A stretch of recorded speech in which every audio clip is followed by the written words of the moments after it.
diezgan lielu uzmanību no daudziem cilvēkiem ir saņēmis video sižets no laikraksta Poirot redakcijas. Viņiem ir tāds savs YouTube kanāls, un tur bija kādu laiciņu apakaļ sižets, kurā tika runāts par ārstu algām. Un Latvijā ir kaut kāds šaurs ārstu loks, kuri ir piederoši ļoti tādām specifiskām novirzēm, kuri ir top pelnītāju sarakstos. Tātad viņiem ienākumi ir starp 20 un 40 tūkstošiem mēnesī. Ja tie ir 40 tūkstoši mēnesī, tad gadā tas ir 500 000 eiro. Tas ir atalgojums, kas ir lielāks kā daudziem valžu vadītājiem. Tad valsts akciju sabiedrībās, man liekas, ne tik liels kā Gausam, Martinam Gausam, kurš bija Air Baltica vadītājs, bija tā alga lielāka, bet, katrā ziņā tas atalgojums ir ļoti, ļoti tāds liels, salīdzinoši ar Latvijā vidējo. Ļoti liels. Un šie ārsti bieži vien varbūt to visu pelna, izmantojot valsts sistēmu, nepārāk godīgā veidā. Tehniski nekas neliecina, ka viņi būtu pārkāpuši kaut kādu likumu, bet gan drīzāk izskatās tā, ka likumi ir apzināti tā veidoti, lai viņi varētu tik daudz nopelnīt. Tāda problemātika Latvijā nav reta, bet gan viņi ir daudz kur novērojami. Man liekas, Latvijas tiesu izpildītāju kaut kādas tur biedrības priekšsēdētājs arī pagājušā gada deklarācijā bija norādījis, ka viņš pelna kaut kur ap 500 000 eiro gadā. Ja?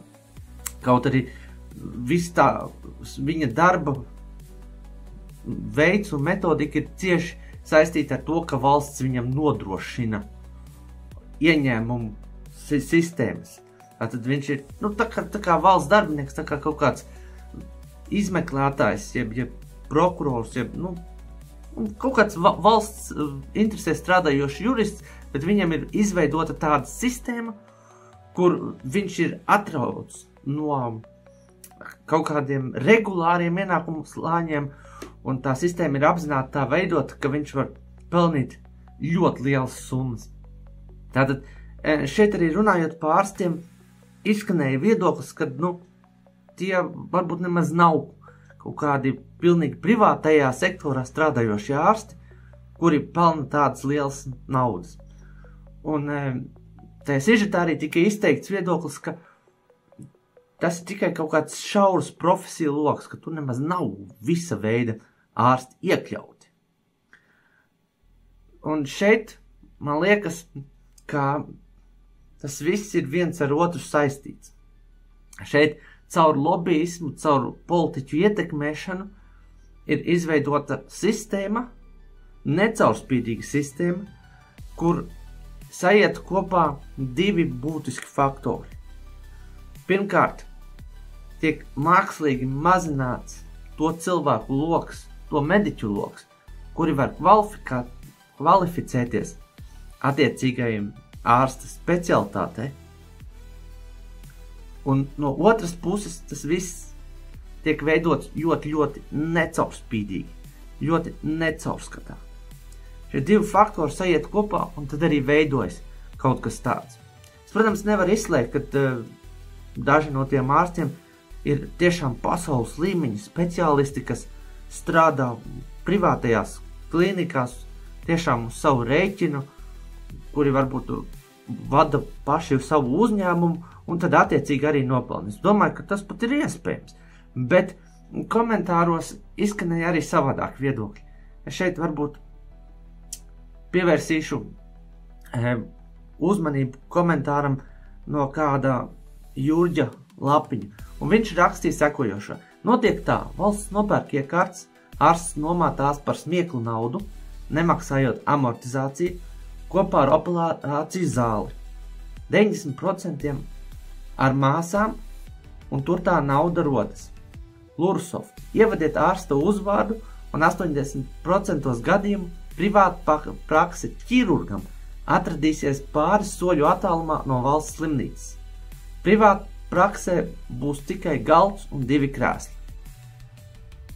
Jā, šis komentārs, man liekas, ir ļoti trāpīgi sarakstīts, un šis ieskicē, ka valsts veido tādu sistēmu, kur šaurs cilvēku loks var iedzīvoties uz valsts un sabiedrības rēķina. Tas ir iespējams, jo ir apzināti izveidoti tādi noteikumi. Man nav saprotams, kāpēc ir nepieciešams, ka to visu tehniku kaut kādiem privātajiem ārstiem masīvi subvencionē. Ja viņi strādā slimnīcā, valstī nodarbināt, tad viņi var to tehniku arī, protams, lietot. Tas ir pavisam normāli. Bet ja viņi privātie, tad lai viņi arī privāti paši iepērk visu ekipējumu, personālu un taisa savu privāto klīniku.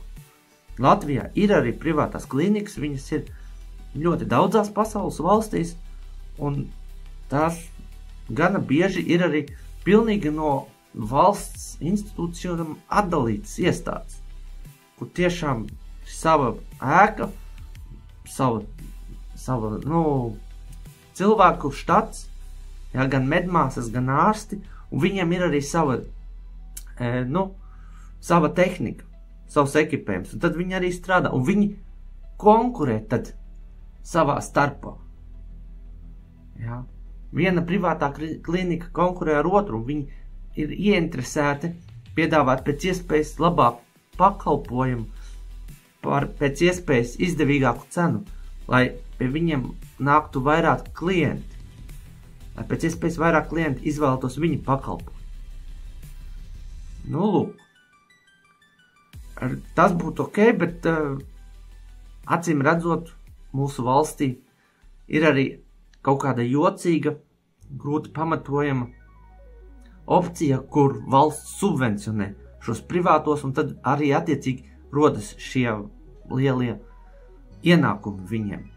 Tā kā man liekas, gana bieži šis lielās algas nav godīgi nopelnīts caur kaut kādu augsta līmeņa medicīnisko veikumu, bet gan viņas ir iegūtas tāpēc, jo tiek izmantota valsts subvencijas sistēma. Politiķi tiek uzpirkti, politiķi tiek ietekmēti, viņi pieņem labvēlīgus lēmumus, un tad tas viss turpinās. Jā, un otrs faktors ir necaurskatāmība. Šeit kāds komentators vārdā Aivars Vejs rakstīs sekojošo. Situācija, kad valsts deleģē ārstam vai profesionālam ārstu organizācijām tiesības noteikt kvalifikācijas prasības, izsniegt certifikātus un kontrolēt piekļuvu profesijai, rodas būtisks interešu konflikta risks. No vienas puses šāda sistēma balstas uz profesionālās pašpārvaldes principu, kas nodrošina, ka par nozares standartiem lemj paši speciālisti ar visdziļāko izpratni par medicīnas praksi un tās kvalitātes kritērijiem. No otras puses, šī pati pašpārvalde var radīt konkurences ierobežojumus, jo tie, kas lemj par piekļuvu profesijai, paši ir tās dalībnieki un tiešie konkurenti. Šādā sistēmā iespējams, ka certifikācijas un kvalifikācijas noteikšanas mehānismi netiek veidot tikai sabiedrības interesēs, lai nodrošinātu pacientu drošību un augstu ārstniecības kvalitāti, bet arī ārstu profesionālo grupu ekonomiskajās interesēs. Tas var izpausties, piemēram, pārmērīgi stingrās vai birokrātiskās prasībās, kas apgrūtina jaunu speciālistu ienākšanu tirgu vai konkrētu konkurentu certifikācijas atjaunošanu. Rezultātā tiek ierobežota konkurence, saglabājot esošo profesionāļu privilēģijas un ietekmi. Tāpat šāda sistēma var mazināt arī sabiedrības uzticēšanos, jo sabiedrībai var šķist, ka ārstu pašpārvaldes institūcijas darbojas nevis kā objektīvs kvalitātes regulators, bet gan kā slēgta profesionāla kooperācija, kas sargā savas ekonomiskās un profesionālās intereses. Lai mazinātu šos riskus, nepieciešams nodrošināt līdzsvaru starp profesionālo autonomiju un valsts uzraudzību. Piemēram, ar caurspīdīgiem procedūras noteikumiem, sabiedrības pārstāvju līdzdalībā certifikācijas institūcijās un skaidriem kritērijiem, kas balstīti pierādījumus, nevis profesionālās grupas ietekmē. Manuprāt, arī šis komentārs ir sarakstīts ļoti dziļdomīgi, un tur tiešām pareiza doma iekšā. Šeit faktiski tiek ieskicēta tā lieta, ko es esmu kritizējis jau daudzas reizes, un tā ir valsts institūciju disfunkcija. Šo jēdzienu es vairāk pielietoju tiešām saistībā ar varas orgānu kritizēšanu. Tātad es esmu kritizējis gan KNAP, gan iekšējo drošības biroju, gan tiesu sistēmu, gan arī policijas aparātu par to, ka tur ir institucionālā disfunkcija. Bet šis incidents norāda, ka šī problēma ir lielāka, ka viņa eksistē arī citās jomās, arī veselības jomā. Labi, mums jāatcerās, ka veselības jomā, protams, ir bijuši arī daudz bēdīgi stāsti. Piemēram, kad Ilze Viņķele bija veselības ministre, korupcija gāja vienkārši uz urā. Tika izmantota tā iespēja, kad Covid-19 epidēmijas dēļ maciņš bija tā plašāk atvērts un bija zakšana pa labi pa kreisi. Bija visādi šaubīgi iepirkumi, visādi necaurskatāmības, visādi brīnumi gadījās. Lūk. Tad no otras puses arī pašreiz mūsu veselības ministrs ir Hosams Abu Meri, un, viņš ir vienotības pārstāvis. Vienu brīdi viņš, man liekas, bija pat vienotības frakcijas priekšsēdētājs, un viņš valk visu to vienotības korupcijas kursu 100% līdzi. Kur lietas var novest, ja tādi kā Hosams uz pilnu atdevi ņemās.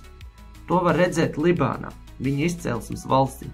Tur ir ar korupciju milzīgas problēmas, milzīgas bardaks. Un tur ir dažādas etniskās grupas, tad tur ir musulmaņi, tad tur ir kaut kādi kristieši, tad vēl kaut kāda citas novērzes musulmaņi, alevīti, sunīti un vēl tur viss kaut kas. Un katra tā grupa grib priekš sevis maksimāli no valsts izsūkt naudu. Viņi nav tik ļoti ieinteresēti, lai uzturētu institūciju funkcijas un lai tur būtu efektīva un labi strādājuša valsts pārvalde, bet gan viņi grib pēc iespējas vairāk nokačāt visādus labumus savai, tai reliģiskajai vai etniskajai grupai. Un tāpēc tur ir korupcija uz urā. Tur ir briesmīgi un cilvēki no turienes mūk. Ekonomiski tur ir ļoti bēdīga situācija. Labi, arī tur tas rajons ir tāds švakāks. Blakus Sīrija ir, tā pašā Libānā, arī Islāma valsts. Vienu laiku diezgan aktīvi tur uzdarbojās un bija pārņēmusi vairākus rajonus. Viņa otrā lielākajā pilsētā Tripoli, ko nevajadzētu sajaukt ar Lībijas pilsētu Tripoli, bija pat tāda dokumentācija, man liekas, 14. 15. gadā, kur brauc, es nemaldos, British Broadcasting Company vai varbūt Vice, kaut kāda ziņu komanda, kaut kāda tāda investigatīvā brauca tur un redzēja, ka viņiem tur ir Islāma valsts karogi, visur karājas apkārt un tā. Vienlaikus Hosams tur teica, oj, tur baigi liberāli un tur viss forši. Tā kā, tur ir arī problēma. Un, protams, caurskatāmības trūkums, ir arī liela problēma, ja mēs atgriežamies pie šīs problemātikas ar šo medicīnas jomu un šiem ārstiem. Jo, tas process iespējams arī nav nemaz tik caurspīdīgs. Viņš tiešām varētu būt noslēgts, un tā tas ir mūsu valstī ļoti daudzās jomās. Nevis vienā bet daudzās, un rezultāti attiecīgi arī ir tad diezgan bēdīgi. Jo ja viss ir pa slepeno, tad, protams, var labāk zakt. Ne jau pavelti kaut kādu bandīti, kas, mēģina kaut kādu dzīvokli izzakt, māju izzakt vai mašīnu aizdīt, parasti uzdarbojas pa nakti. Tad, kad visi slepenībā, kad neko nevar redzēt, ka ir tumšs, tad daudz labāk. Valsts institūciju izzakšanā un valsts apzakšanā tas stāsts ir līdzīgs, tur gaisma tieši šajā ziņā nav tik ļoti faktors, tur ir vairāk faktors, ka visādiem procesiem ir jābūt slepeniem, slēptiem, un tad kļūdas, deficīti tur netiek piefiksēti, ir kaut kādas institūcijas, kuras teorētiski kaut ko izmeklē, tā kā KNAP, kuras strādā pēc principa, mēs izmeklējām kaut ko, bet mēs neteiksim ko, un korupcija nav, un, var kačāt, manipulēt, un viss notiek, kā vien vēlas. Tā ir tāda problēma. Katrā ziņā nobeigumā man jāsaka, no Poirot puses šeit ir tiešām ļoti, ļoti pareizi celtu uzmanība un pievērsta sabiedrības, kā lai saka, interese šādam incidentam. Izskatās, ka tur tiešām lietas notiek ļoti, ļoti greizi, un te arī mēs redzam, ka veselības aprūpē tā problēma, ka nav naudas, ka nav gana valsts finansējums, tuvu nav vienīgais problemātiskais punkts, bet gan tiešām ir institūcija disfunkcija un ir ierīkotas tādas sistēmas un schēmas, kuras ļauj šauram interešu lokam no valsts izkačāt milzīgas summas. Protams, tur ir jāieskatās vēl dziļāk. Daudz, kas ir anonimizēts, nevar tā informācija tā tik sīk tikt klāt. Konkrēti cilvēku vārdu uzvārdi nav zināmi. Cik es no sižeta sapratu, neviena paša mediķa vārds un uzvārds, kur ir tajā sarakstā, nav ticis publicēts. Tas ir tikai tāds anonimizēts algu saņēmēju saraksts. Bet cilvēki, kas vairāk seko līdzi medicīnas nozarē notiekošajām, ir izteikuši gana bieži teorijas, ka tur ir bardaks, ka tur ir sistemātiski veidota netaisnīga sistēma, kurā daudziem ārstiem ar atalgojumu ir kā ir, nav pārāk labi, sevišķi jauniem ārstiem, kur visādam palīdzošajam personālam, kā medmāsām, slimnieku apkopējiem un tā tālāk, pienāk pat ļoti mērenas algas, un vienlaikus šauram lokam pienāk ļoti, ļoti liels algas. Un viņi spēj šīs algas pelnīt ļoti lielu varbūtību, tāpēc, jo viņam ir masīvi subvencionēta piekļuva pie augstākā līmeņa medicīnas ekipējuma, kurš tiek pirkts par valsts naudu. Paldies, ka skatījāties!